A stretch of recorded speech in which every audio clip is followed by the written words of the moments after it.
ભગવાન સ્વામિનારાયણના પરમહંસો પૈકી મુક્તાનંદ સ્વામી સાધુતાની મૂર્તિ હતા. મુક્તાનંદ સ્વામી મહારાજનો રાજીપો પામી ચૂકેલા એક સંત હતા. એકવાર મુક્તાનંદ સ્વામી જે કંઈ ભોજન લેતા હતા, ભાત જમે, ખીચડી જમે, એની અંદર કાંકરા રહી જતા હતા.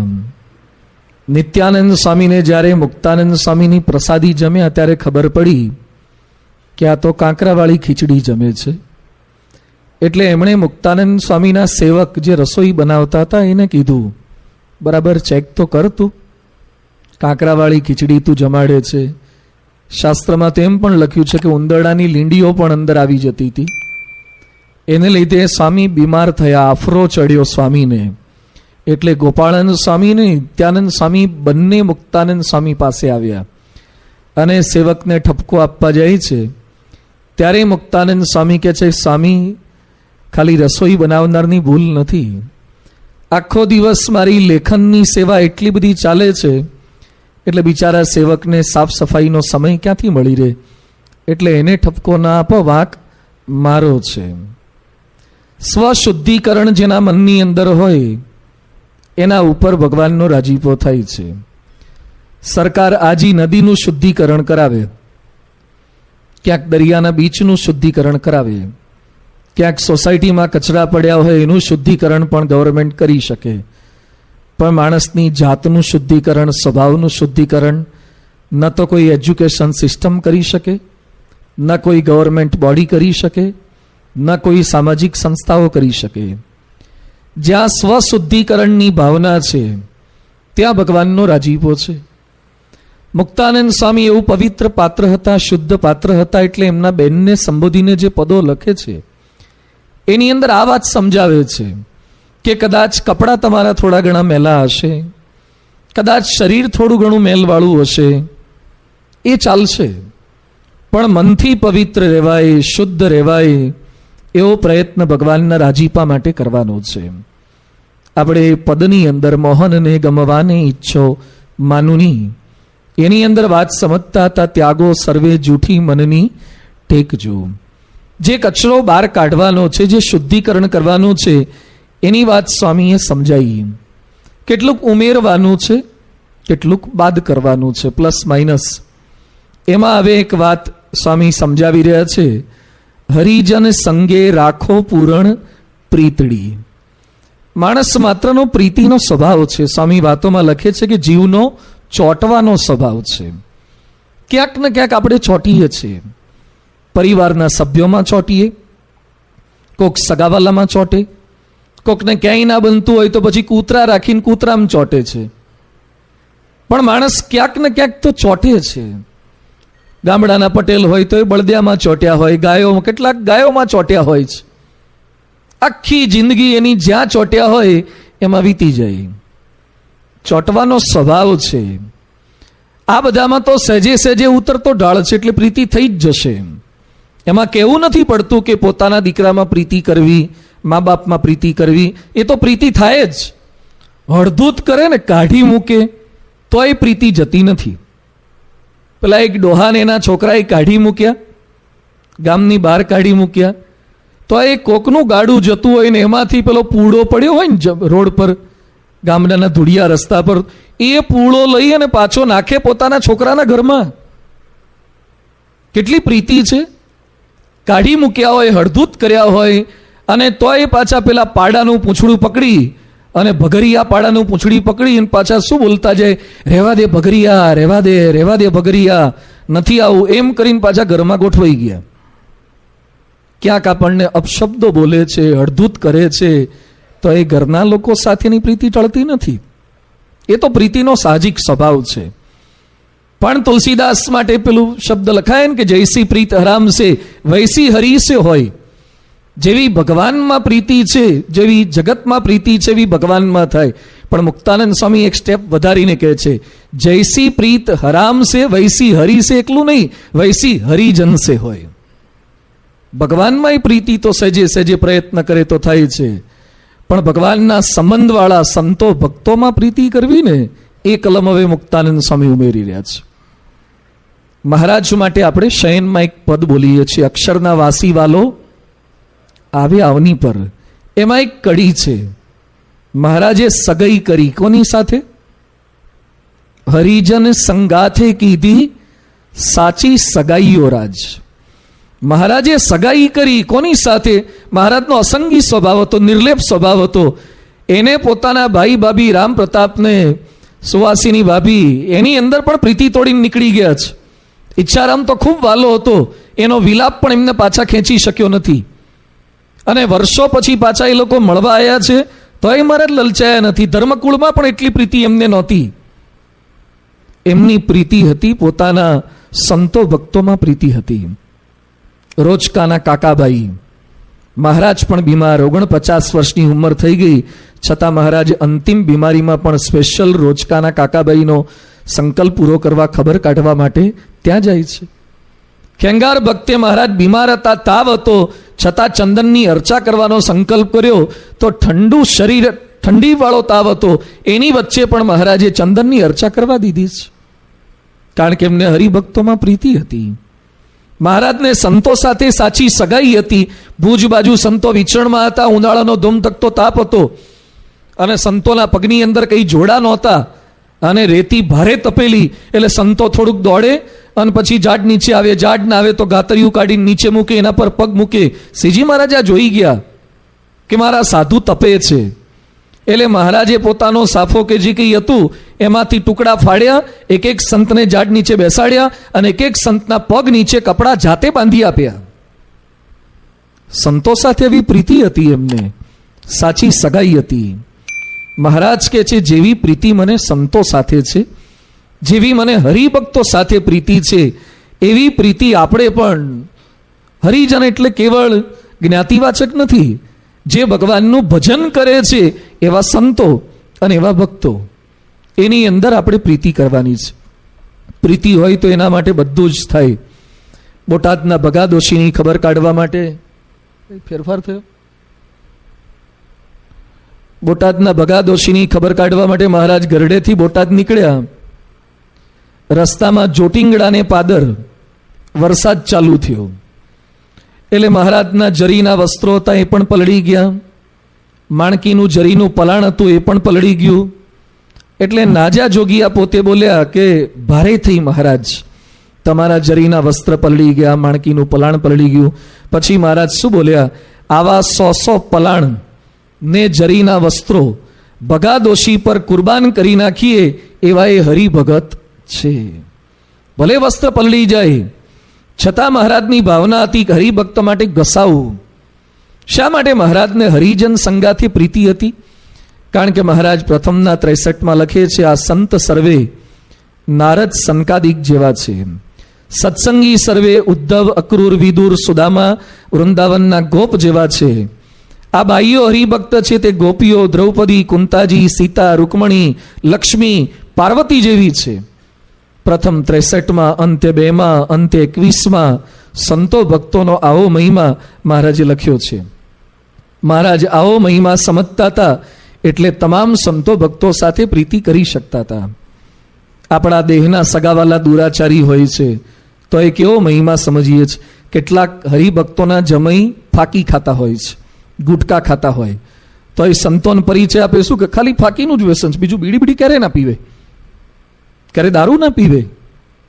એક ફાકી ખાય છે તો એનો ગુણ ગ્રહણ કરીને, કદાચ બીજો દુરાચાર હોય તો પણ એની પોઝિટિવ સાઈડ જોઈને આપણે કેટલા એના ગુણ ગ્રહણ કરીએ છીએ, એના પ્રત્યે કેવી હિતપ્રીત કરીએ છીએ.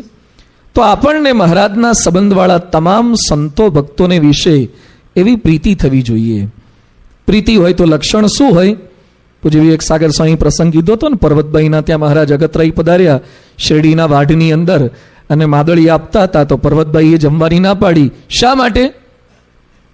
એ કે મારા ઈષ્ટદેવ ન જમે ત્યાં સુધી હું ન જમી શકું. અરે તમારા ઈષ્ટદેવ તો અમે છીએ. એ કે નાના, સત્સંગ તો મને આ સંતોએ કરાયો એટલે એ મારા ઈષ્ટદેવ છે અને સંતોને ખટરસના નિયમ છે એટલે મેં એ નિયમ લીધા છે. સંતો ન જમે તો આપણાથી જમી કેમ શકાય? આ પ્રીતિનું લક્ષણ છે. અને આપણે સંતો ભલે દાણાપાણા કરતા, સંતો ભલે વ્રત કરે, આપણા ભાગનું એ સંતો બધું કરે. જો પ્રીતિનું લક્ષણ છે સંતોને ના આપીએ, સંતો ન જમે ત્યાં સુધી આપણે ક્યાંથી જમી શકાય? લાડુબા ને જીવુબા રાજબાઈ કારિયાણીથી વેલડામાં બેસી, માફામાં બેસીને ગરડા પધારતા હતા, તલાવડી પાસે સંતો નજરે જોયા. એમાં મોટા અખંડાનંદ સ્વામી ઝાડા થઈ ગયા હતા, બિચારા માંડ માંડ ચાલી શકતા હતા. એટલે જીવુબા જોઈ ગયા કે આપણા સંતો, આપણા સ્વામિનારાયણના સાધુ, એને કંઈક તકલીફ છે. એટલે ગાડા પરથી નીચે ઉતરી ગયા, સમાચાર જાણ્યા. 7 ગોદડીઓ ઉપરા છાપરી પાથરી દીધી, સરસ પથારી કરી, અને પછી હરિભગતને કહે છે આપણા સંતોને બોલી લો ને એમને ગાડામાં બેસાડ દો. અરે પણ અમે ચાલીને જઈશું, અમે ગાડામાં બેસી અને સંતો ચાલતા જાય કેમ પોસાય? સંતોને ગાડામાં બેસાડ્યા. જીવબા છેક રસ્તેથી બધે ચાલતા આવ્યા, પગમાં ફોડલા પડી ગયા. મહારાજને ખબર પડી ત્યારે મહારાજ કહે છે સંતની સેવા એ મારી સેવા છે, સંત સાથે પ્રીતિ કરી એ મારી સાથે પ્રીતિ છે. આ આત્મીયતા સંતો સાથે ભાઈ ભક્તોને હતી, ભાઈ ભક્તોને એવી પ્રીતિ હતી. અમદાવાદના દામોદર શેઠને એક સંતે ધોલ મારી, કંઈ ગુસ્સામાં આવી ગયા છે અને ધોલ ફટકારી. એટલે કોઈકે કીધું, મહારાજે કીધું તમને સાધુએ ધોલ મારી. તો દામોદર શેઠ શું બોલ્યા? એ તો ફરિયાદ કરવા ગયા જ નથી. મહારાજે પૂછ્યું તારે શું કહે છે? કે મહારાજ સાધુ તો મા બાપ કહેવાય, જેમ છોકરાની ભૂલ હોય તો મા બાપ ધોલ ધપાટ કરે ખરા. પછી મહારાજ કહે છે ધોલ મારનારને પણ ધન્યવાદ છે અને ધોલ ખાનારને ધન્યવાદ છે. ખરેખર આ સમજણવાળા છે અને ખરેખર આ જોડાયેલા છે. તો સંતો સાથે પ્રીતિ, આવી પ્રીતિ એ હરિભક્તોને હતી. ગુણાતીતાનંદ સ્વામી અક્ષર બ્રહ્મ હતા છતાં ગોપાળન સ્વામી પ્રત્યે એવી પ્રીતિ, પરસ્પર સંતોને પ્રીતિ. ગોપાળન સ્વામીને વરતાલથી જુનાગઢ લઈ જવાતા ગરડાથી. ગોપાળન સ્વામી કે બીમાર છું અને ગાડાવાળો બરાબર ચલાવે નહીં અને રોદા આવે, એટલે મારાથી હવે જુનાગઢ નહીં અવાય. ગુણાતીતાનંદ સ્વામી કે સ્વામી હું ગાડું ચલાવીશ, મને આવડે છે. ગુણાતીતાનંદ સ્વામી ગોપાળન સ્વામી કે છે મને સારું ચલાવતા આવડે છે, સિગ્રામમાં ગાડલા પાથરીને બેસાડીશ, એવું ચલાવીશ કે તમને જુનાગઢ પહોંચતા સુધી ખાડા ખડિયા જણાશે જ નહીં. ગરડાથી જુનાગઢ સુધી ગુણાતીતાનંદ સ્વામી ગાડું ચલાવ્યું અને ગોપાળાનંદ સ્વામીને જુનાગઢ લઈ આવ્યા. જો પ્રીતિ હોય ને પરસ્પર તો જ લઈ આવે. સાધુ સાધુને પરસ્પર પ્રીતિ. આ કહે છે કે આત્મીયતા કરવાની છે. જે ભગવાનને ભજે છે એવા સંત હોય કે એવા હરિભક્તો હોય એની સાથે પ્રીતિ. વંથળીના કલ્યાણભાઈ ઉનાળાની સિઝનમાં કેરીની ખરીદી કરવા ગયા અને ટોપલા 2 હતા.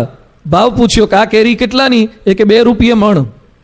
બીજો ટોપલો દેખાયો એટલે આ કેટલાની? આ 6 રૂપિયા મણ. તો કે 6 વાળી આપો મને મણ કેરી. એ વખતે સોંગવારી હતી. 6 વાળી આપો મને મણ કેરી. એટલે બાજુમાં બીજા એક શેઠ ખરીદી કરવા આવ્યા હતા. એ કે કોના માટે લઈ જવી છે? વેવાઈ જમાઈ આવ્યા છે?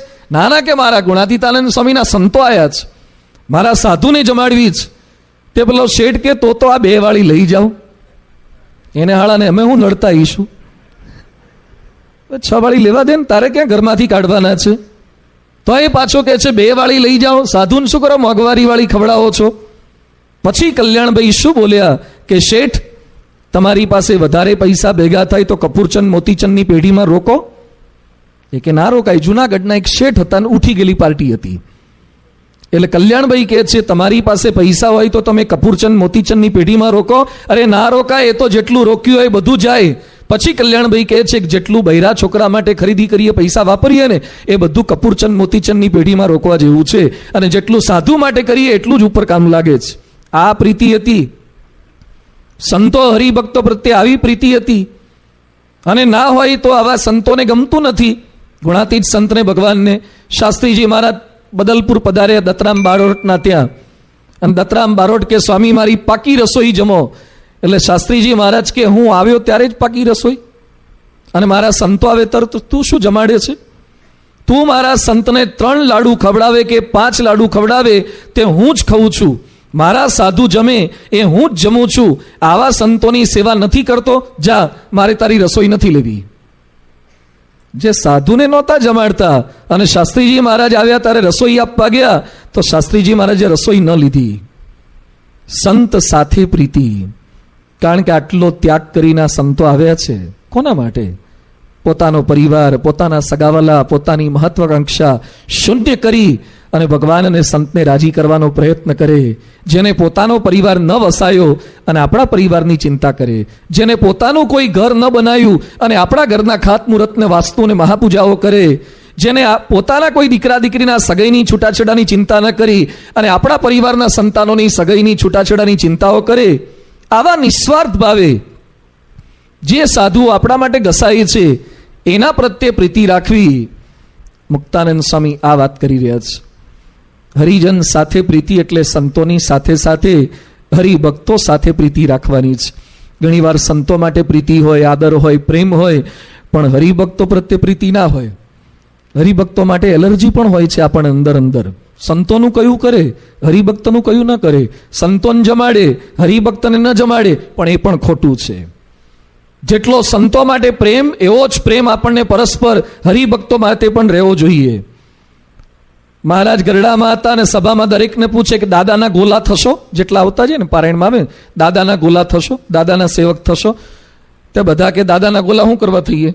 અમારે ઘેર માણકીઓ પૂંછડા આંબળે છે, અમે દાદાના ગોલા શું કરવા થઈએ?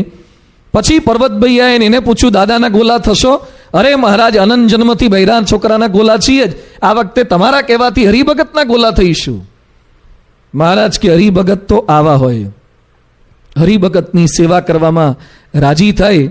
એકવાર ભગવતચરણ સ્વામીએ તારીખ 27/4/98 બાપાને કીધું કે બાપા તમારે છે ને દરેક મંડળમાં 2-3 ભ્રમરૂપ થયેલા હરિભક્તો રાખવા સેમ્પલ તરીકે.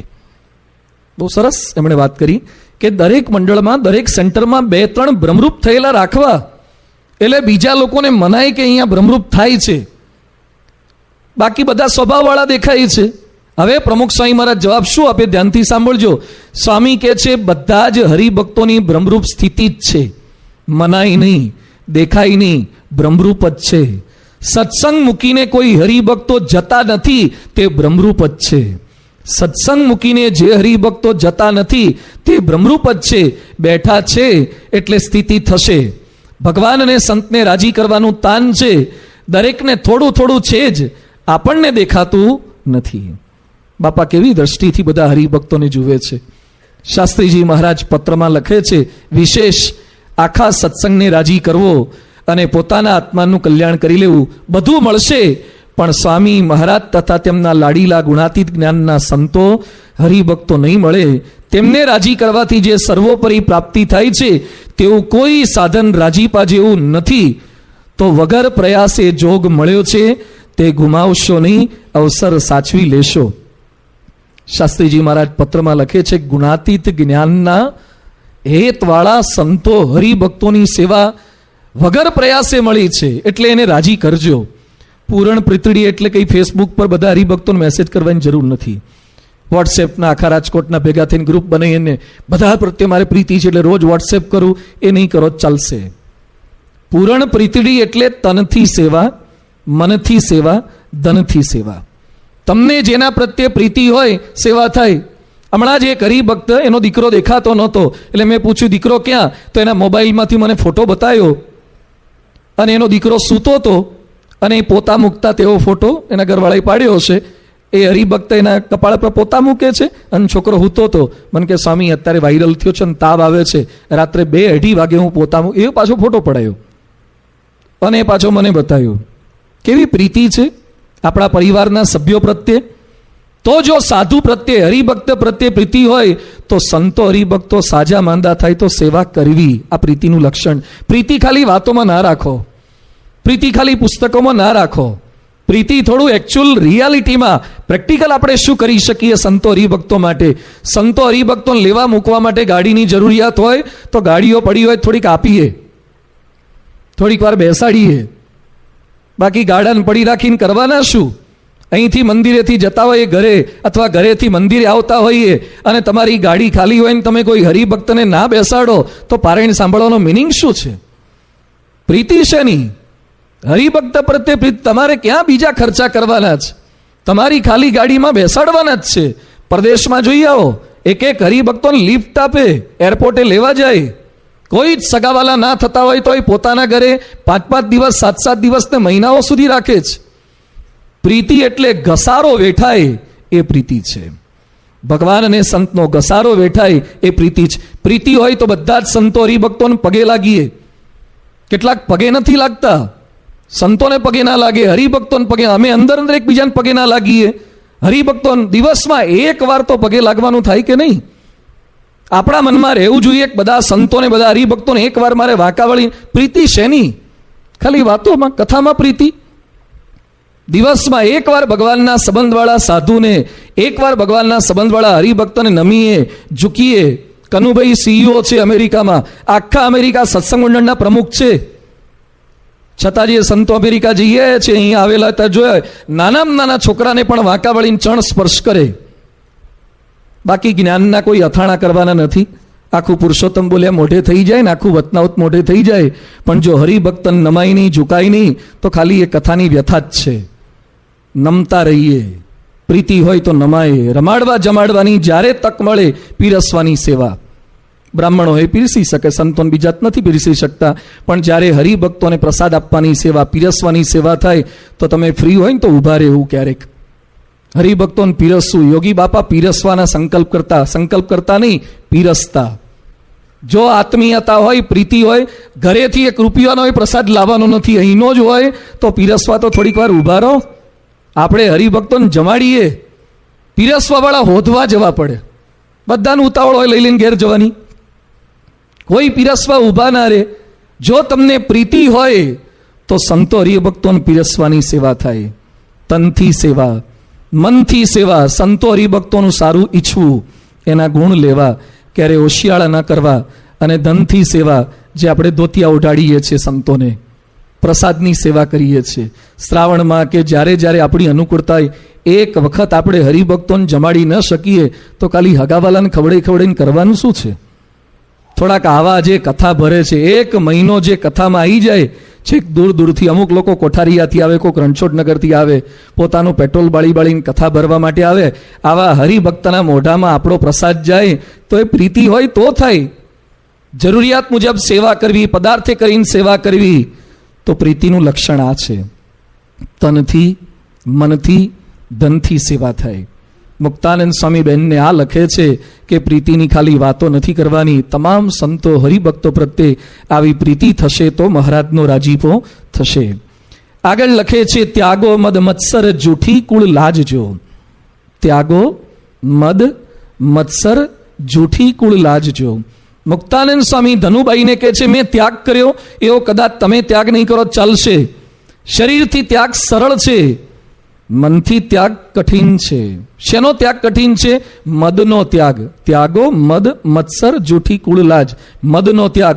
સુંદરજી સુતાર ભુજના રાજાનું ખાંડું લઈને ગોંડલ બાજુ પહોંચ્યા અને બંધિયામાં મહારાજ બિરાજમાન હતા. દર્શને ગયા, દીવાન હતા ત્યાંના. દર્શને ગયા, મહારાજે પૂછ્યું કોણ? અરે દાસ. દાસનું લક્ષણ શું? કે એમ કરે. બોલતા તો બોલી ગયા. પછી મહારાજ કે દાસ હો તો મુંડઈ દો, બધું ભગવા કપડાં પહેરી લો અને કાશીએ પહોંચી જાઓ. અલે રાજાના છોકરાનું ખાંડું લઈને આવ્યા છે લગ્ન વિધિ કરવા માટે, દીવાન છે, એની વચ્ચે મુંડન કરવાનું કીધું ને મુંડી નાખ્યું, કપડાં ભગવા પહેરી લીધા અને નીકળતા હતા અને નીકળી ગયા. પછી મુક્તાનંદ સ્વામી કોકે કીધું એટલે પાછા બોલાયા. મહારાજ કે જાઓ પાછા, હવે વ્યવહારની અંદર જોડાઈ જાઓ. સુંદર જ આવી આજ્ઞા પાળવાની આ જન્મે આપણામાં તાકાત છે? કરતા નહીં કોઈ, થાય એવું જ નથી. આ તો આવા તો આંગળીને વેઢે ગણાય એટલા હોય. આ સ્વામિનારાયણ સંપ્રદાય એટલે આ છે. આમ નીકળી જવું. લગ્નમાં ગયા હોય ને તિલક ચાંદલા નથી થતા, કોકના લગ્નમાં ગયા હોય ત્યારે ભૂસીને જાય છે, રિસેપ્શનમાં જાય ત્યારે કાઢીને જાય છે, કે બધા જનરલ આવ્યા હોય, બધા બિન સત્સંગી આવે ને આપણો તિલક ચાંદલો કેવો લાગે. અરે એક તિલક ચાંદલો કપાળમાં ના રાખી શકે તો શું આપણે જોડાયા?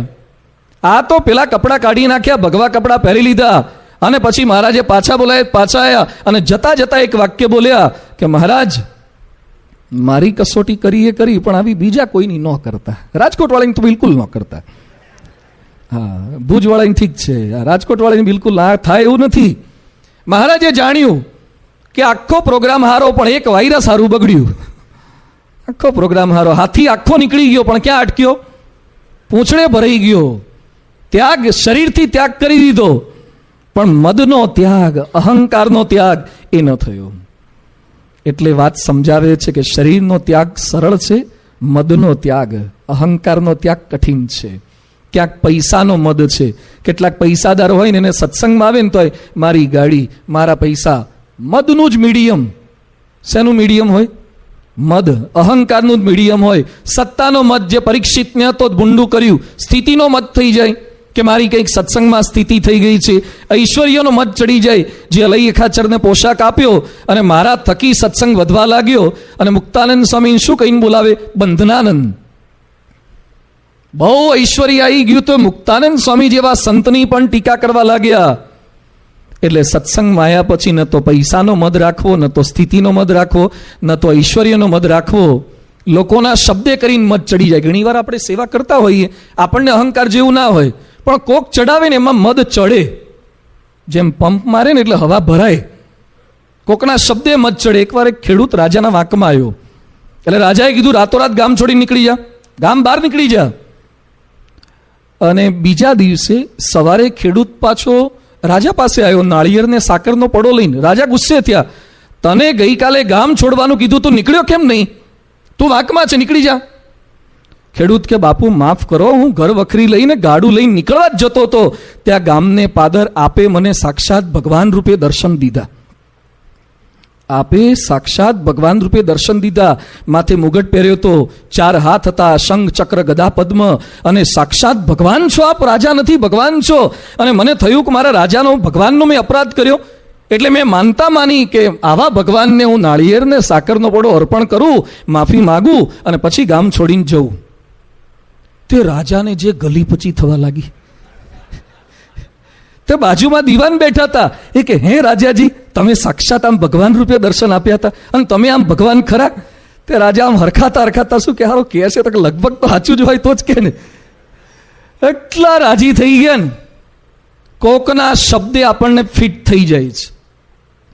કોક આપણને કે તમારા જેવી સેવા તો આખા રાજકોટમાં બીજા કોઈ કરે નહીં, એટલે પંપ માર્યો, હવા ચડી, મદ ચડ્યો.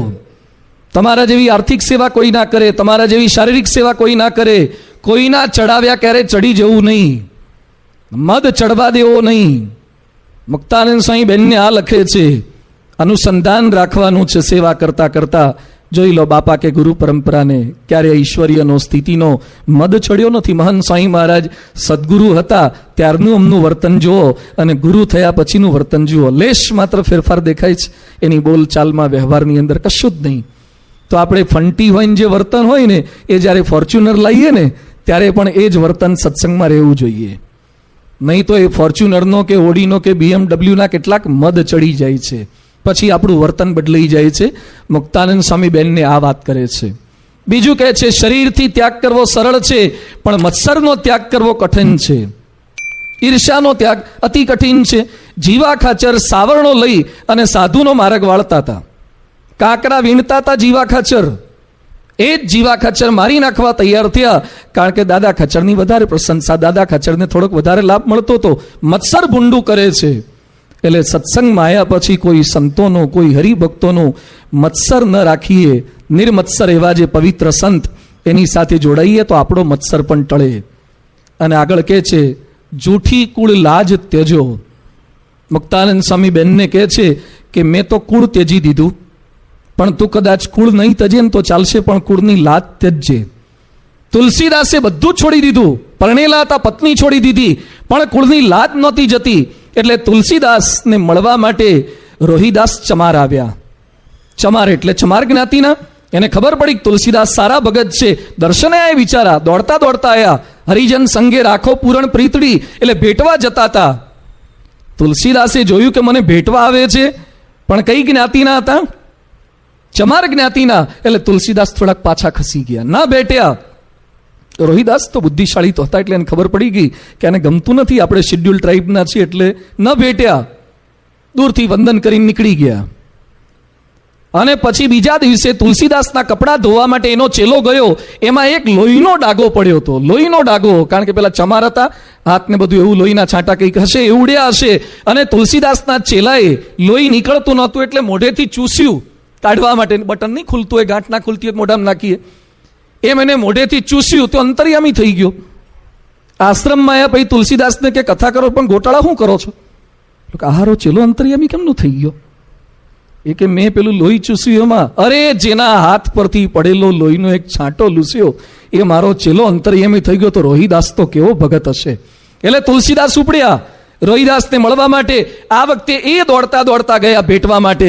એટલે રોહિદાસ પાછા પડ્યા, સોરી માફ કરજો, હું તો ચમાર છું. અને પછી તુલસીદાસ શું કહે છે, ચતુરાઈ ચૂલે મેં પડી, દીક પડ્યો અહંકાર, તુલસી હરિ કી ભક્તિ બિના ચારો વર્ણ ચમાર. બધી જાત ચમાર છે, માફી આપો, મને માફ કરી દો. ભક્ત થયા પછી પણ કુળ લાજ એ જતી નથી. કંઠી પહેરી સત્સંગમાં આવ્યા પછી ભગવાનના બન્યા. આપણે બધા જ એક મા બાપના સંતાન બની ગયા છીએ. કુળ લાજ રહે છે, આ જ્ઞાતિના, આ ઊંચા, આ નીચા. લાજે કરીને યથાર્થ સેવા નથી થતી. એક ગામમાં સંતો પધાર્યા અને સંતોને પાણી પીવું હતું. હરિભક્તને કીધું, ભાઈ માટલામાં પાણી લાવો ને, તરસ લાગી છે. તો હરિભક્ત શું બોલ્યા કે મજૂર આવશે ને એટલે પાણી લાવશે. મજૂરને કીધું છે મજૂર આવશે એટલે પાણી લાવશે. સંતો કે પણ પાણી લાવો ને, એ કે મજૂર આવશે એટલે પાણી લાવશે. પેલા લોકો પાટીદાર હતા, પટેલ જ્ઞાતિના હતા, લેવા ના જાય માટલા ભરેલા. એટલે બે સંતોએ માટલા લીધા ને કુએ પાણી ભરવા જતા હતા. એટલે પેલા પટેલ કે સ્વામી રહેવા દો, તમે પાણી ભરવા જાઓ તો અમારી લાજ જાય. સંતો કે તારી તો લાજ જાય પણ અમારે તો જીવ જાય પાણી વગર. લાજે કરીને સેવા થતી નથી, લાજે કરીને ખોટા ખર્ચા થાય. કુળ લાજ. કેટલાક લોકો હજી પણ લગ્નની અંદર પેલી બીડીઓની થાળી ફેરવતા હોય, જૂના રિવાજ હતા, હવે ખબર નહીં ક્યાંક છે કે નહીં. મતલબ બેઠા હોય ને ત્યાં બધે બીડીઓની બીડી બાકસની થાળીઓ ફેરવે, એ કે અમારો રિવાજ છે. કેટલાક હજી પણ લગ્નમાં રિસેપ્શનની અંદર ડુંગળી લસણ વગરનું જુદું કરે છે અને ડુંગળી લસણ વાળું જુદું કરે છે. આપણા જ હરિભક્તો કેમ કુળ લાજ નડે છે.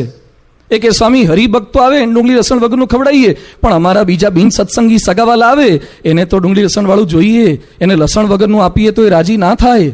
કુળ લાજ નડે છે. હવે આવડો મોટો અન્નકૂટ ને આવડું મોટું પ્રેમવતી કરીએ છીએ. પ્રેમવતીમાં જેટલા ખાવા આવે છે બધા બિન સત્સંગીઓ છે. સત્સંગી કરતા બિન સત્સંગી જાજુ ખાવા આવે છે. ડુંગળી લસણ વાળું ખાય છે કે ડુંગળી લસણ વગરનું? કોઈ ફરિયાદ કરવા આવ્યા કે લસણ નાખીને આપો? બધાને ફાવે છે, આપણા મનમાં ફિટ નથી થતું. એટલે હજુ પણ કેટલાક હરિભક્તો રિસેપ્શનની અંદર ડુંગળી લસણ વાળું જુદું રાખે છે. એ ન રાખવું, આ કુળની લાજ નડે છે. સત્સંગ થયા પછી ત્યાગો મદ મત્સર જૂઠી કુળ લાજ ત્યાગવાની છે તો રાજી કરી શકાય. આજે જોઈ લો BAPSS ના બધા સંતો, કોઈ પટેલ છે, વાણિયા છે, બામણ છે, કોઈક આદિવાસી છે, અલગ અલગ જ્ઞાતિના છે, છતાં બધાને લુગડા એક સરખા આપે છે ને, બધાને એક સરખું જ ભોજન મળે છે ને. કોઈ ભણેલા કોઈ અભણ ભૂલી જવાનું. બધા જ પ્રમુખ સ્વામીના દીકરા છીએ, મહંત સ્વામીના દીકરા છીએ. આપણે બધા જ હરિભક્તોમાં કોઈ જ્ઞાતિવાદ નહીં, બધા જ મહારાજ સ્વામીના સંતાનો છીએ. પછી જ્ઞાતિમાં લગ્ન કરતા એની ના નથી પાડતા, પણ એને લીધે કોઈ હરિભક્તનું અપમાન થાય, એને લીધે કોઈની સાથે બેસવા ઉઠવાના સંબંધો ના રહે, ડિસ્ટન્સ વધે, એ ન થવું જોઈએ. એ સ્વામી અહીંયા સમજાવે છે. સ્વામી આગળ કહે છે, સુખદાયક તમે જાણો સુંદર શામને. બંને કહે છે કે ભગવાન સુખદાયક છે. સુખના પરિમાણો આપણા કેવા છે? સાઈઝ વધે તેમ સુખ વધે. ધ્યાનથી સાંભળજો શબ્દો. સાઈઝ વધે તેમ સુખ વધે. આવડો મોબાઈલ હોય તો આવડું સુખ, અને આવડો લાવે ને હથેળી જેવડો. જેમ જેમ તમે મોટા થાવ ને મોબાઈલની સાઈઝ વધે. જેમ જેમ સાઈઝ વધે, મોબાઈલની સાઈઝ વધે, ગાડીની સાઈઝ વધે, ઘરની સાઈઝ વધે, જમીનની સાઈઝ વધે, તેમ સુખ વધે. સુખનું પરિમાણ આ છે. સાઈઝ વધે તેમ સુખ વધે, સેલરી વધે તેમ સુખ વધે. પટાવાળા કરતા ક્લાર્કની, ક્લાર્ક કરતા આસિસ્ટન્ટની, ક્લાસ 2ની, ક્લાસ 1ની, સુપર ક્લાસ 1ની સેલરી વધે તેમ સુખ વધે. સાધનો વધે તેમ સુખ વધે. ફ્રીજ આવી જાય ને પછી સુખ સુખ છે. માઇક્રોવન આવી જાય ને, વોશિંગ મશીન એક આવી જાય ને પછી સુખ જ છે. આપણે એમ માનીએ છીએ કે સાધન વધે તેમ સુખ વધે, સ્પીડ વધે તેમ સુખ વધે. લુનામાં સુખ ઓછું આવતું હતું એટલે સ્કૂટર લાયા, સ્કૂટરમાં સ્પીડ ઓછી હતી એટલે બાઇક લાયા, બાઇકમાં સ્પીડ ઓછી છે એટલે સ્પીડ બાઇક લાયા. જેટલી સ્પીડ વધે એટલું સુખ વધે. એટલે જ માણસો જરૂર નથી હોતી, ઉતાવળ નથી હોતી તો એ સ્પીડમાં ચલાવે, કારણ કે સ્પીડમાં સુખ આવે છે, સ્પીડમાં મજા આવે છે. સુખના પરિમાણો આપણા આ છે. અહીંયા સમજાવે છે કે બહારથી ગમે તેટલું સુખ લાગે પણ એ દુઃખ વગરનું નહીં હોય. બહારથી સુખ લાગશે, એક્સિડન્ટ થઈ જાય, સાઈઝ વધારે, પ્રશ્ન જુદા થાય છે. એટલે સ્વામી કહે છે માઈક સુખ માત્ર દુઃખ વિનાનું હોય નહીં. સંતો દ્રષ્ટાંત આપે પેલા જુનાગઢ બાજુ પેલી ભરવાડણ દૂધ વેચવા માટે ગઈ અને પછી શહેરની અંદર ગઈ, પછી દૂધ વેચીને પાછી આવતી હતી અને એને ગોળ લેવાનો હતો એટલે એને ગોળ લીધો. ઉનાળાનો સમય હતો, ગોળ એ પાછો ઢીલો હતો અને એમાં પાછો માથે મૂક્યો અને થોડુંક દૂધ તો વધ્યું જ હોય, દૂધ વેચ્યા પછી થોડું દૂધ તો હતું જ, એટલે અંદર ગોળ પાછો રબડી જેવો થઈ ગયો, એકદમ ઢીલો, હલતી હલતી જાય ને એમાં ભરવાડ જીવ હતો એટલે રસ્તે આવતા જાય ને પેલા હાંડિયાના લીંડા જોયા, એણે ઊંટિયાના લીંડા પડેલા જોયા અને સરસ મોટી સાઈઝના હતા, કોરા હતા, બગડ્યા વગરના હતા. એટલે જીવ એનો લલચાયો એટલે એને નીચેથી હાંડિયાના લીંડા લીધા ને ઉપર નાખ્યા, માથા પર પેલું હતું ને બોગરણું એની અંદર. એને ખબર ના રહી કે અંદર હારો ગોળ છે, ભૂલી ગઈ અને અંદર નાખ્યા. અને પછી ચાલતી ચાલતી ઘેર પહોંચી ત્યાં તો મિક્સચર ઉપર ચાલુ થઈ ગયું, ગોળ ગોળ બધું ફર્યું, સરસ બધા લીંડા ઉપર ગોળનું દૂધનું કોટિંગ થઈ ગયું, સરસ કાલા જામ. અને પછી એ તો ઘેર પહોંચી અને પેલું બોગરણું હેઠું મૂક્યું, એનો ધણી ખેતરે ગયો તો પાછો આવ્યો ને એક દૂધ દોવા ગઈ છે હાલના ટાઈમે. અને પેલાને એમ કે મારી ઘરવાળી શહેરમાં ગઈ હતી, શહેરમાંથી કંઈક લાવી હશે, તો એણે તો અંદર હાથ નાખ્યો તો કાલા જામ આવ્યું, તે ખાઈ ગયો, એક ખાઈ ગયો, બે ખાઈ ગયો, 5 હાથ ખાઈ ગયો હારો, કારણ કે એ ભરવાડ તો હતો જ ને, 5 હાથ ખાઈ ગયો. પછી ઘરવાળી આવીને તો એને ખાતા જોયા કે હું ખાઈ છે, એ કે શહેરમાં ગઈ હતી મારા માટે શહેરનું સુખડું લાવી છે ને. અરે મારા બાપ, હું તો ભૂલી ગઈ, આ તો હાંડિયાના લીંડા હતા. એ કે મને ખાતા ખાતા થોડી હા તો આવતી જ હતી, હારો 7-8 ખાઈ ગયો ને પાછો કે હા તો આવતી જ હતી. સ્વામી કે બહારથી કોટીન હોય ને એ મીઠું લાગે પણ થોડીક વાર થાય ને, થોડાક વર્ષ વીતે પછી હા આવે છે. હા, શરૂઆતમાં બહારનું કોટીન સારું લાગે છે પણ પછી ધીમે ધીમે હા શરૂ થાય છે. એટલે કે છે સુખદાયક તમે જાણો સુંદર શ્યામને. ભગવાનમાં સુખ છે. બહુ સુખની વાતો તો વતનાવતમાં બહુ કરી છે પણ આપણને મળે નહીં ત્યાં સુધી હારી પ્રતીતિ આવતી નથી. ભગવાનનું સુખ આવે કરી રીતે પહેલું ભગવાનને દાયક તો જાણજો, સુખદાયક પછી. ભગવાનને દાયક સમજવા, દાયક એટલે આપનારા એ છે, રોટી કપડાં મકાન આપનારા એ છે, એટલે ભગવાનને દાયક સમજવા. બીજું ભગવાનને સુખદાયક સમજવા. સુખ માત્ર આપનારા એ છે. મધ્ય 56માં લખ્યું સર્વે સદગ્રંથોનું રહસ્ય એ છે, ભગવાન છે એ જ પરમ સુખદાયક છે. પણ ભગવાનના પરમ સુખની અનુભૂતિ ક્યારે થાય? એક ચરિત્ર શ્રવણ કરીએ ને તો એમનું સુખ આવશે. સુખ એટલે ભગવાનને ભેટવા તો આપણને મળવાનું નથી, નીલકંઠ બાથમાં ગાલવા શું સુખ આવે, કેટલો ટાઈમ સુખ આવે. પણ સુખની અનુભૂતિ જો ભગવાનની કરવી હોય તો ઉપાય બતાવે છે. ચરિત્ર શ્રવણ કરશું ને તો ભગવાનના સુખની અનુભૂતિ થશે. ભગવાનના ચરિત્રોનું જેટલું સ્મરણ કરીએ, શ્રવણ કરીએ એટલું સુખ આવે. બીજું, એક શ્રવણ સુખદાયક છે, બીજું સ્મરણ સુખદાયક છે. વડોદરામાં પેલી બાઈ બિન સત્સંગી હતી પણ રે સગપણ હરિવરનું સાચું ગાયા કરતી હતી, સ્મરણ કર્યા કરતી હતી. મહારાજ તેડવાયા.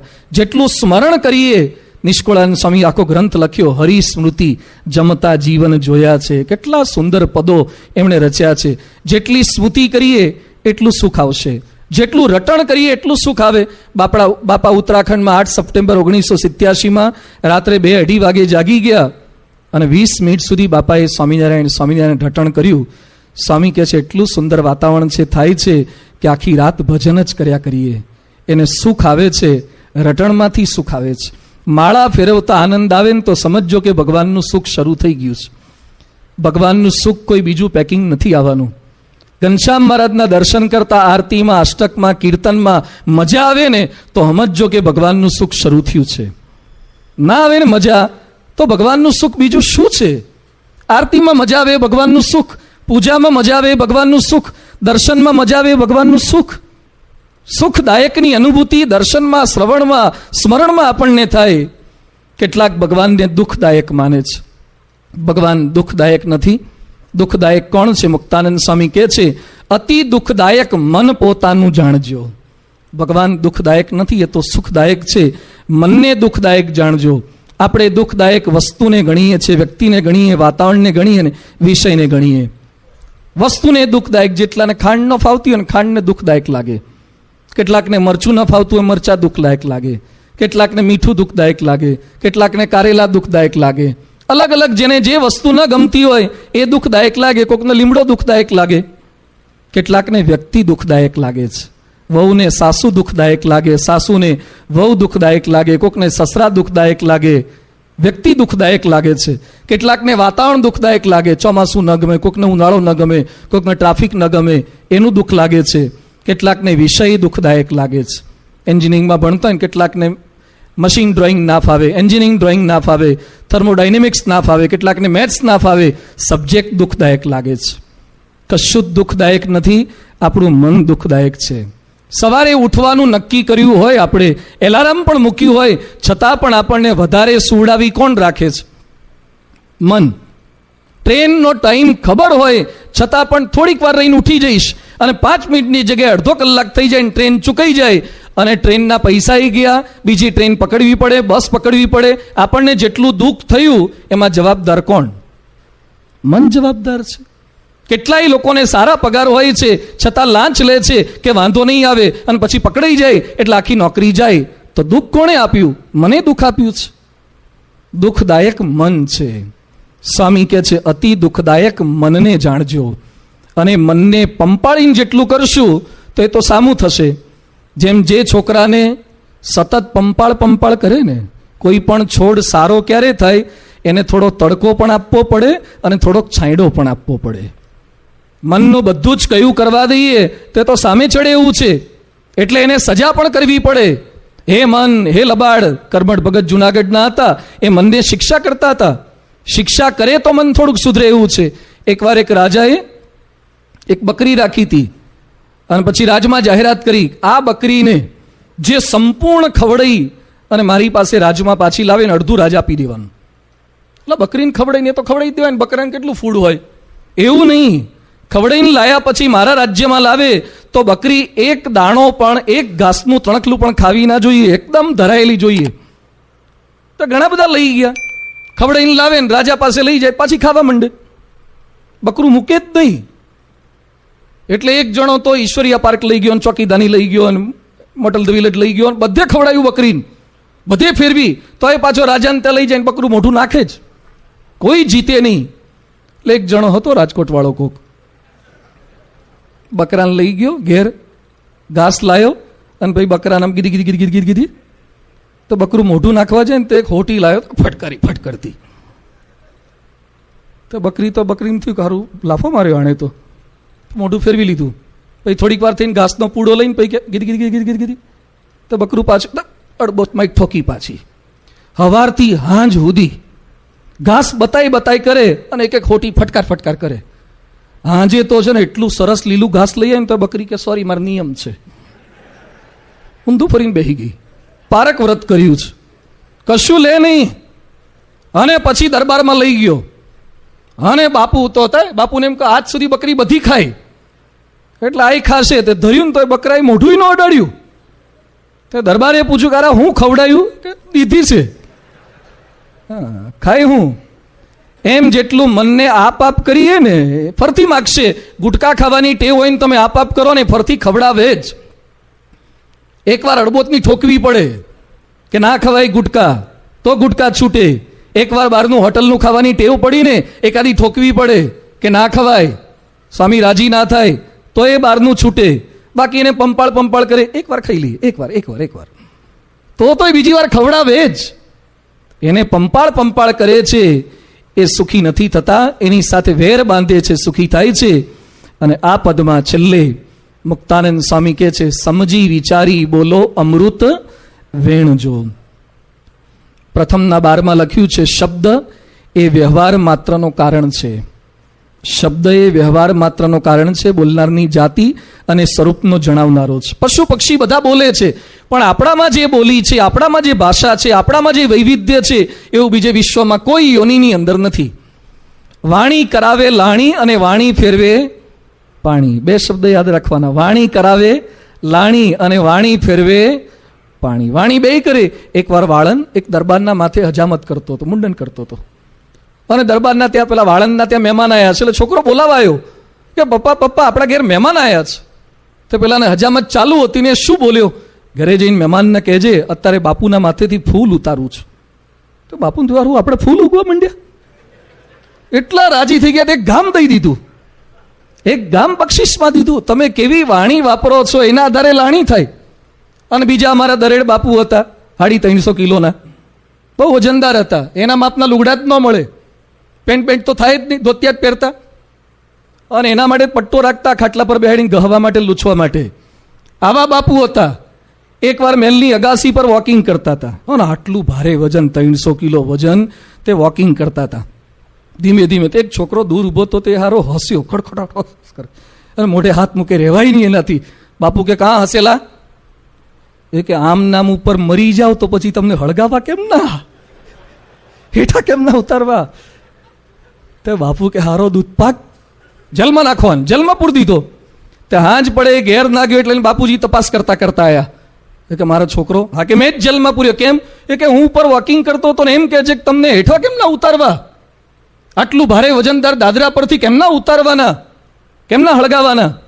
તો કે બાપુ માફ કરો, છોકરો નાનો છે ને ખબર ના પડે, એમાં ઉપરથી આટલું શરીર ના ઉતરે તો થોડાક ટુકડા કરી નાખશું, કાપી કાપીને ઉતારશું. દરબાર કે આ બીજી પેઢીએ દૂધપાક છે, આને નાખો જેલમાં. એને જેલમાં નાખે. તેના દાદા હતા, ગ્રાન્ડફાધર, એ તપાસ કરતા કરતા એ મારો પિન્ટુ નથી આવ્યો, પિન્ટુ બાપો નથી આવ્યો. કયા ક્યાં? તે બાપુએ કીધું આરો પેલો નાનો છોકરો કહે છે હેઠા કેમ ના ઉતારવા, અને તારો છોકરો એમ કે છે કાપીને ઉતારવા. આ કઈ રીત છે? મારા પ્રત્યે આવું બોલાય? હું જીવું છું ને આવું બોલે છે?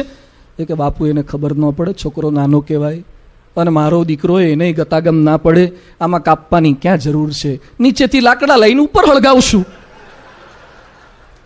બાપુ કે 3 પેઢી મીઠા વગરની દૂધપાક છે હારી, બગાડે છે, વાણી ફેરવે પાણી. આજે પરિવારના કે સત્સંગના જેટલા પ્રશ્નો છે ને, આ જીભને લીધે થાય છે. બહુ જ પ્રશ્ન માત્રનું કારણ, જાજુ કારણ આ જીભ છે. અમેરિકામાં કનેક્ટિકટની અંદર એક દારૂનો માલિક મરી ગયો, દારૂના બારનો માલિક મરી ગયો. એને પ્રજા નહોતી, પત્ની હતી, એટલે એને મિલકતનું વસિયતનામું કરીને શું લખતો ગયો?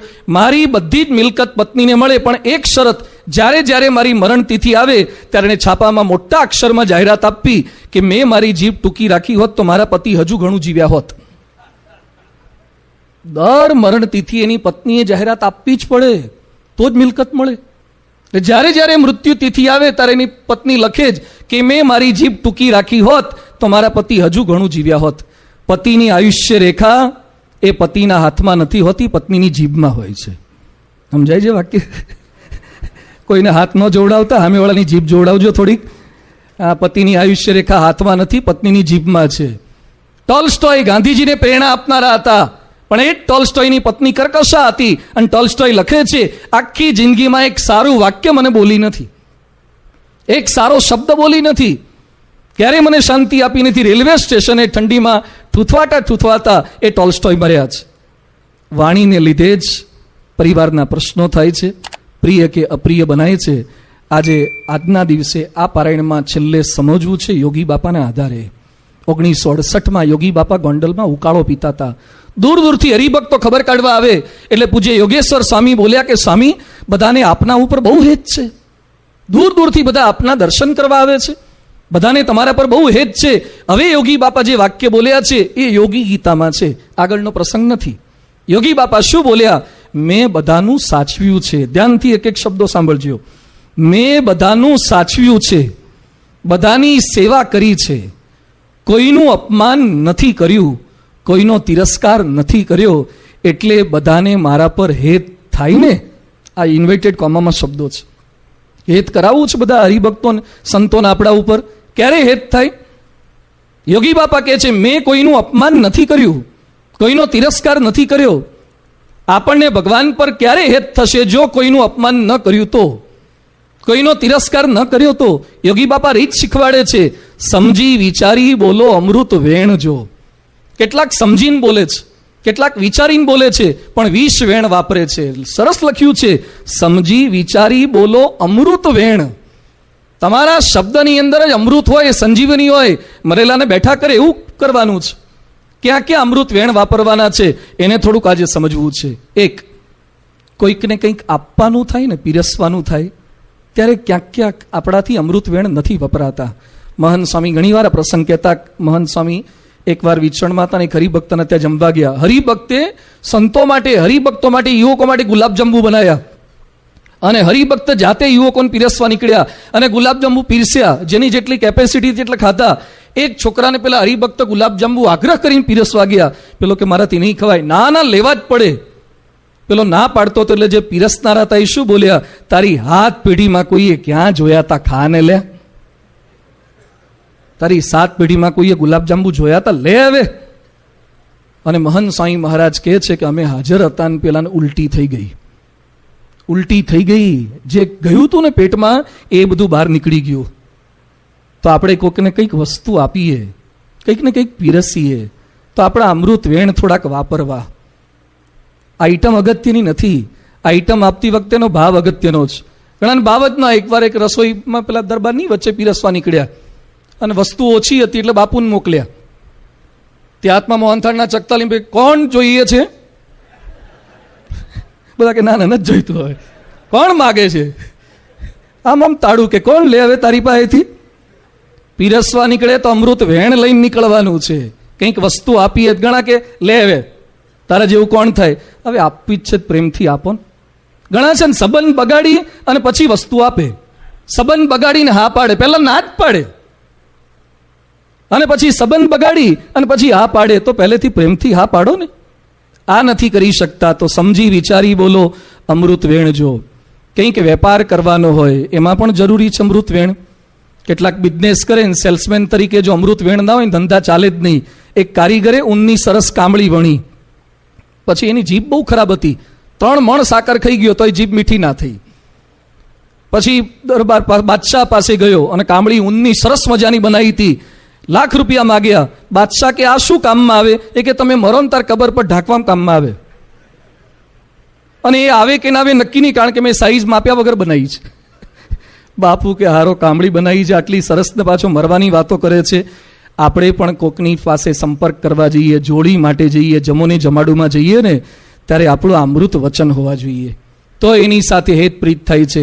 કોઈને સાચું કહેવાનું થાય ને ત્યારે અમૃત વચન. કેટલાક શું કે મારે હાચે હાચું કહેવા જોઈએ. આ સત્સંગની રીત નથી. કેટલાક એમાં પાછા બડાસ મારતા હોય, હું કોઈનું ખોટું સહન કરું નહીં, હું તો ભલભલાને હાચે હાચું કહી દઉં, હું તો બાપને કહી દઉં. એ રીત નથી. ડોક્ટરના ત્યાં કોકને દર્દીને એડમિટ કર્યો હોય અને પેલો મર્યો હોય તો એ ડોક્ટર દર્દીના સગાવાલાને શું કહે છે? હાચે હાચું કહે છે? ના કહેવાય સાચે સાચું. એને બંધાવાનો છે, વિશ્વાસ બંધાવાનો છે. અમે પ્રયત્ન કરીએ છીએ, વેન્ટિલેટર પર છે, લગભગ થઈ જશે. એકદમ કોઈને ઝરક ના અપાય. ધીમે ધીમે કરતા વાત કરવાની છે. એટલે સ્વામી વાતોમાં લખે છે સત્ય, હિતકર અને પ્રિય વાણી બોલવાની છે. સાચું હોય એટલે બોલી ન નાખવું. હિતકર છે, પ્રિય છે, 3 ફિલ્ટરમાંથી પસાર કરીને પછી બોલવાનું છે. તો અમૃત વેણ થાય. કોઈની સાથે મતભેદ થાય ત્યારે અમૃતવેણ નથી નીકળતા. જેમ નોર્મલ આપણે બોલતા હોય ને ત્યારે સારી વાણી વાપરીએ અને સેન મતભેદ થાય ને તું તારી પર આવી જાય. બીજી ત્રીજી ABCDમાં કેટલાક ગાળો શરૂ કરી દે છે. મતભેદ થાય ત્યારે મહારાજ અંત્યના 21માં કહે છે ભક્ત સાથે વાદ વિવાદ કરીને જીતીને રાજી થવું નહીં, હારીને રાજી થવું. કોક આપણી આગળ જીતી જાય ને બોલવામાં તો રાજી થવું કે ભલે આપણે હારી ગયા પણ મહારાજની ડાયરીમાં આપણું નામ નખાશે. સંત હરિભક્ત સાથે વાદ વિવાદ કરીને જે જીતે એના પર રાજીપો નથી થતો. બીજું કોઈકની ભૂલ થાય ને કહેવાનું થાય ત્યારે અમૃત વેણ વાપરવાના છે. કોઈકની ભૂલ થાય, રોકોફેલર ઉદ્યોગપતિ થઈ ગયા, અમેરિકામાં એના નામનું બિલ્ડિંગ છે રોકોફેલર બિલ્ડિંગ. એમાં એક સ્ટાફ મેમ્બરની ભૂલ થઈ, લાખોનું નુકસાન થયું. એટલે બધાએ કીધું કે સાહેબ એના પર એક્શન લેવા જ પડે, કડક પગલાં લેવા પડે, કાં તો એને કાઢી મૂકવો પડે, કાં તો એને ડિગ્રેડ કરવો પડે. રોકોફેલર કહે છે બરાબર છે. પછી દિવસ નજીક આવ્યો કે એ દિવસે એના પર પગલાં લેવા રોકોફેલરે પેલા માણસ જ્યારથી નોકરીમાં જોઈન થયો ને એની ફાઇલ મંગાવી અને પછી કાગળ ફેરવતા હતા. એટલે બીજા એક ઉપરી અધિકારીએ પૂછ્યું કે સાહેબ શું કરો છો? એ કે એને ઠપકો આપતા પહેલાં વાંચું છું કે જ્યારથી નોકરીમાં જોઈન થયો ત્યારથી એણે અત્યાર સુધી કંપનીને કેટલો ફાયદો કરાયો છે. અત્યાર સુધી એને કેટલો ફાયદો કરાયો. નુકસાન તો એક વખત કરાવડાયું છે, ફાયદો કેટલો કરાયો છે. ચોક્કસ એને ઠપકો આપવાનો છે, પણ આગળના એના ગુણ મેં વાંચી લીધા હશે તો એને ઠપકો આપતા મારો ટોન થોડોક બદલાઈ જશે. ટંગ નડતી નથી, ટંગમાંથી જે ટોન નીકળે છે ને એ નડે છે. બિલાડીના દાંત ખરાબ નથી જ્યાં સુધી પોતાના છોકરાને પકડે ત્યાં સુધી, પણ એ ઉંદરને પકડે ને ત્યારે એના દાંત ખરાબ થઈ જાય છે. દાંત તો એના જ છે, પણ એ જ બિલાડી બચ્ચાને પકડે ત્યારે એક પણ ઘા થતો નથી બચ્ચાના શરીર પર, અને એ જ બિલાડી ઉંદરને પકડે તો પોસ્ટમોર્ટમની જરૂર પડતી નથી. કેમ એવું કરી નાખે છે? જીભ એની એ જ રાખવાની છે. ઉલ ઉતારવાથી જીભમાં ફેરફાર નહીં થાય જાજો. ઘણા કે આવતીકાલ ઘસી નાખીએ તો અમૃતવેણ નીકળે, હર્બલની વાપરો તો અમૃતવેણ નીકળે. હા, ટૂથપેસ્ટો બદલવાથી કશું નીકળવાનું નથી. અહીંયા કહે છે કોઈની ભૂલ થાય, કહેવાનું થાય તો થોડોક એના ગુણનો વિચાર, નવાને તમારા નિયમની વાત કરવાની થાય ત્યારે અમૃતવેણ. એક મંદિરમાં, BAPSના જ એક મંદિરમાં એક છોકરો ને એક છોકરી પતિ પત્ની હતા, બેઠા હતા. અને પેલો મંદિરનો પરોળિયો આવે ને, વોચમેન, આપણે અહીંયા હોય છે, એ વોચમેન ત્યાં ગયો અને જેમ તેમ એવું બોલ્યો, આ રીતે ભેગા બેસાય, મંદિરની મર્યાદા ખબર નથી, લફરા કરવા આવી જાઓ છો. પતિ પત્ની જ હતા. પેલી બાઈ સત્સંગી હતી પણ એનો પતિ સત્સંગી નહોતો, અને પત્નીના કહેવાથી પેલો પરાણે મંદિરે આવ્યો હતો. એટલે એનો પિત્તો ગયો અને એની પત્નીને કહે છે, મને તું શું કરવા અહીંયા લઈ આવી છે? હું ના પાડતો તો કે મારે BAPSમાં સત્સંગમાં આવું નથી, છતાં શું કરવા લાવી? એટલું ખોટું લાગ્યું, નીકળી ગયો. બાપા ત્યાં બિરાજમાન હતા. બાપાને પ્રસંગ ખબર પડી, પેલા વોચમેન પાસે બંનેની માફી મગાવડાવી, છતાં છૂટાછેડા સુધી એ વાત પહોંચી ગઈ. શા માટે બોલી નાખીએ છીએ જેમ તેમ? થોડાક અમૃત વેણ વાપા, અમારાથી એ ભૂલ થઈ જાય છે. ના બોલી નખાય જેમ તેમ. ખબર છે કે BAPSના સંતો અમે પૈસા નથી અડતા, બરાબર છે, નિયમ અમારો સાચો છે. એમાં કોઈક અજાણ્યો આવે ને બિચારાએ 100ની નોટ કાઢી, એને ખબર નથી એટલે 100ની નોટ કાઢી. અમે સગી આંખે જોયું છે, આજુબાજુ જેટલા ઊભા એને તૂટી પડે, એનો હાથ ખેંચી લે, એને ધક્કો મારી દે, શું કરો છો? એટલે ભાઈ બિચારાને કાઢવા દો, એને નથી ખબર એટલે એનાથી પૈસા નીકળી ગયા. શાંતિથી કહેવાય કે પૈસા મને આપી દો, હું થાળ બેટમાં લખાય, અમારા સંતો નથી અડતા. એને શું પાપ કરી નાખ્યું, એને શું ગુનો કરી નાખ્યો કે આટલા ગુસ્સે થઈ જાવ છે એના પર? નથી ખબર એટલે બિચારાએ પૈસા કાઢ્યા. અમૃત વેણ વાપરવા ગમે ત્યારે કોઈને આપણા નિયમની જાણ કરવી હોય તો એ સંવત 1944માં નડિયાદમાં ભગતજી મહારાજ હતા. એક ઘરે પધરામણી કરીને પાછા આવતા હતા. 2 મકાનની વચ્ચે શેરી હતી, તેમાંથી નીકળતા હતા. ગોકુલ બારોટ સાથે હતા અને સાંકડી શેરીમાં સામેથી એક બાઈ આવી, હરિજન બાઈ કે બાઈ આવી એટલે પેલા બારોટ ભગતજી અડે નહીં, અને પેલી બાઈ સામેથી આવતી હતી એટલે બારોટે બૂમ પાડી, આગી જા, દેખતી નથી, ભગતજી આવે છે. ભગતજી મહારાજ સમસમી ગયા અને પછી કહે છે, આવા આકરા વચન બોલ્યા તો એના હૃદયમાં ભગવાન નથી? એ બાઈના હૃદયમાં ભગવાન નથી? જીવ પ્રાણી માત્ર આપણી ક્રિયાથી ન દુખાય એવા શબ્દ વાપરવા જોઈએ. ખબર છે કે મંદિર કેમ્પસમાં આ બાજુ બહેનો નથી આવવાનું, પણ કહેવાની કંઈક રીત જોઈએ ને. આપણા કેટલાક કાર્યકર્તાઓ અને કેટલાક હરિભક્તો જ્યાં ત્યાં બહેનોના અપમાન કરી નાખે છે. ન કરવા ક્યારે? એમાં કોઈક બિન સત્સંગી આવી જશે ને ભણેલી તો કેસ્ટ કરી નાખશે. આ ના ચાલે, સામે થાય.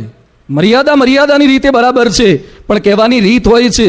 કોઈને અપમાન ન કરી નાખવા. કોઈ આવતો હોય શાંતિથી બાજુમાં જઈને કહેવાય કે બહેનો અહીંયાથી આગળ આવવાનું નથી, રસ્તો બીજો છે. કેમ પ્રેમથી આપણે શબ્દો ન વાપરી શકીએ?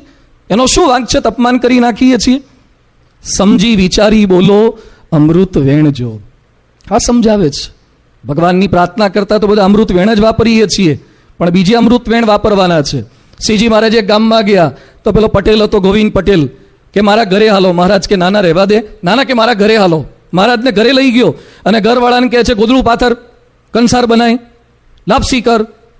ઘરવાળી કે મારા પીટ્યા જેને તેને લેતો જ આવે છે, મને કીધા વગર જેને તેને દર વખતે મહેમાનગતિ લઈ આવે છે, મને હારા પૂછતો નથી. બાઈ વિફરી, કશું પાથર્યું નહીં, અને કંસાર લાપસીની વાત બાજુ પર રહી ગઈ. એટલે પેલો પટેલ ઝંખવાણો પડી ગોવિંદ પટેલ મહારાજ પાસે કે મહારાજ તકલીફ છે, ઘરનું માણસ કલાટ છે, સારું વિચિત્ર છે, ઝઘડાખોર છે. મહારાજ કે તું અહીંયા બેસ, હું ઘરમાં જઉં છું. બોલો શું હિંમત કહેવાય એમની પાછી. મહારાજ પાછા ઘરમાં ગયા અને ઘરવાળીને પેલી એની બાઈને શું કહે છે, ઓહો આ તો કેશવ પટેલની દીકરી, આ તો કેશવ પટેલની દીકરી, અને કેશવ પટેલની દીકરી એ તો અમારી દીકરી. હાથ પેઢીના નામ બોલી ગયા પેલી બાઈના, હાથ પેઢીના નામ. કે પેલી બાઈ કે આ તો મારા બાપ જેવા છે, આ તો મારા પિયરિયન બધાને ઓળખે છે. એટલી રાજી થઈ ગઈ, બીજી 2-4 બાઈઓને ભેગી કરીને લાપસી બનાવી, આજુબાજુવાળાને ભેગા કર્યા, લાપસી બનાવી, જમાડ્યા. બીજા દિવસે સવારે મહારાજ નીકળવા જતા હતા તો કે નાના બપોરે જમીન જાઓ. 3 ટાઈમ ખવડાયું. પછી ગામને પાદર પેલા પટેલ વળાવા આવ્યા ત્યારે પટેલ કે મહારાજ ભારે થઈ, પણ તમે સાચી લીધું. મહારાજ કે થોડું બોલવામાં ધ્યાન રાખો ને, થોડું ઘરે પૂછ. સંપર્ક કળા આ લોકો શીખવાડે છે આપણને. તમારી ઈચ્છા મુજબ કોઈ વર્તું ન હોય તો પણ અમૃત વચન. બહુ સરસ પ્રસંગ છે. યોગી બાપા 1952માં સારિંગમાં હતા. યોગી બાપા સાથે રમણભાઈ, વિનુભાઈ બધા ફરતા હતા, મહંત સ્વામી, ડૉક્ટર સ્વામી. અને યોગી બાપાએ વચનામૃત વાતો અને ચેષ્ટા મોઢે કરવા આપી. અને એમાં રમણભાઈથી, ડૉક્ટર સ્વામીથી, મહંત સ્વામીથી ચેષ્ટા મોઢે નહોતી થતી. યાદ રાખજો કેવો પ્રસંગ છે, ચેષ્ટા મોઢે નહોતી થતી. અને રોજ ભેગું તો ફરવાનું, જમવાનું જ. એટલે બંને જણા છોભીલા પડી અને યોગી બાપા પાસે આવ્યા અને કહે છે કે સ્વામી, હવે અમારે ભેગા ફરવું નથી, અમારે નીકળી જવું છે. કારણ કે તમે અમને મુખપાટ આપો છો, અમે મુખપાટ કરી શકતા નથી, અને અમે મફતનું ખાઈએ એ અમારાથી જોવાતું નથી, એટલે અમારે નીકળી જવું છે. હવે યોગી બાપા વાક્ય શું બોલ્યા છે? એમાં શું, ભલે મોઢે ન થાય પણ તમે ભેગા તો ફરો છો ને, ભીડો વેઠો છો, સેવા કરો છો, તે કેવી મોટી વાત કહેવાય. એ મફતનું ખાધું ન કહેવાય. ઉલટું અમે તમારા માટે કંઈ કરી શકતા નથી, અમારી જ ભૂલ છે, માટે રાજી થઈને અમારી ભેગા ફરો, સમાગમ કરો ને દર્શન દો. 1952ની સાલમાં વિનુભાઈ કે રમણભાઈ ચેષ્ટા મોઢે નહોતા કરી શકતા, છતાં યોગી બાપાએ કોઈ ઠપકો ન દીધો ને એને અમૃત વચનથી સાચવી લીધા. આજે વર્ષો પછી પણ બંનેમાંથી એક પણ ચેષ્ટા ભૂલતા નથી. એક દિવસ ચેષ્ટા ભૂલતા નથી. કોકને ખખડાઈને ચેષ્ટા મોઢે કરી શકાય છે? કરી તેમણે ચેષ્ટા બોલતા કર્યા. અને આજે બંને જણા કેવી ચેષ્ટા બોલે છે? નહોતી એ સમયે કંઠસ્થ કરી શક્યા, છતાં આજે કેટલી મનથી ચિત્તની વૃત્તિ પરોઈને ચેષ્ટા બોલે છે. અમૃત વેણ એ આગળ વધારી દે છે. અને કોઈ નિયમ ભ્રષ્ટ હોય એને કહેવાનું થાય. યોગી બાપા પાસે એક દુરાચારી આવ્યા. યોગી બાપા કે સુધરી જ જવાય, ફેરફાર થઈ જ જાય. એમ આપણી પાસે પણ કોઈક વ્યસની દુરાચારી આવે ને, બળની જ વાતો કરીએ, અરે છૂટી જાય. ના શું છૂટે? અભિષેક કરો, તમારા ગુટકા નીકળી જાય, અમારા સંતોના આશીર્વાદ લો, વ્યસન છૂટી જાય. આ જો અમૃત વેણ વાપરીએ તો સત્સંગમાં, પરિવારની અંદર પ્રેમથી રહી શકાય છે. આટલું બોલ્યા પછી, સાંભળ્યા પછી પણ ક્યારેક આપણાથી ભૂલ થશે. વાણી છે ને, જીભ છટકતા વાર કરતી નથી. તો ક્યારેક કોકને કંઈ કહેવાઈ જાય તો પાછી માફી માગી લેવી, ભૂલ સ્વીકારી લેવી. ભક્ત આપણાથી દુખાઈ ગયા હોય તેને રાજી કરવાનો થોડોક પ્રયત્ન કરીએ. કાલે એક યુવક મળ્યો, મને કે સ્વામી, મારી પત્ની બહુ ગાળો બોલે છે, સત્સંગી છે, રવિ સભામાં આવે છે, છતાં ગાળો બોલે છે. મને કે મા બેન પર બોલે છે. એ કે મારા મમ્મી પપ્પા તો જુદા રહે છે, અમે જુદા ઘરમાં રહીએ છીએ, તોય હજુ મારા મમ્મી પપ્પા એને સહન નથી થતા અને ગંદી ગાળો બોલે છે. આપણે સત્સંગમાં આવ્યા પછી જો પતિ પત્ની એકબીજાને અપશબ્દો બોલીએ, ગાળો બોલીએ, તો શું મિનિંગ છે સ્વામિનારાયણ મંત્રનો, રટણનો? તો એ સમજાવે છે કે પરસ્પર ક્યારેય કોઈ ગાળો નહીં, કોઈ અપશબ્દો નહીં, કોઈ ક્રોધના શબ્દો નહીં. ભક્ત દુખાઈ જશે ને સંત દુખાઈ જશે તો મહારાજ દુખાઈ જશે. પછી તમે લોટીઓની લોટીઓ ચડાવો ને, કોઈ ફરક નથી પડતો. ભક્ત રકુરાજી થઈ જાય તો રાજી ભક્તોને કરવાના છે, સંતોને કરવાના છે. આ વાત હરિરીજાની રીતડીની અંદર મુક્તાનંદ સ્વામી એમના બેનના વિશે સમજાવે છે. આમ તો 4 પદો છે. મોહનને ગમવાને ઈચ્છો માનુની, આ પહેલું પદ છે. બીજા પદનું ટાઇટલ છે સાંભળ બેની હરિરીજાની રીતડી. એટલે મને મેં તો બીજાનું ટાઇટલ રાખીએ અને પછી 4 પદ પારાયણમાં પૂરા થઈ જશે, પણ હજી એક જ પૂરું માંડ થયું છે. બાકીના 3 પદ ભવિષ્યમાં ક્યારેક જોઈશું.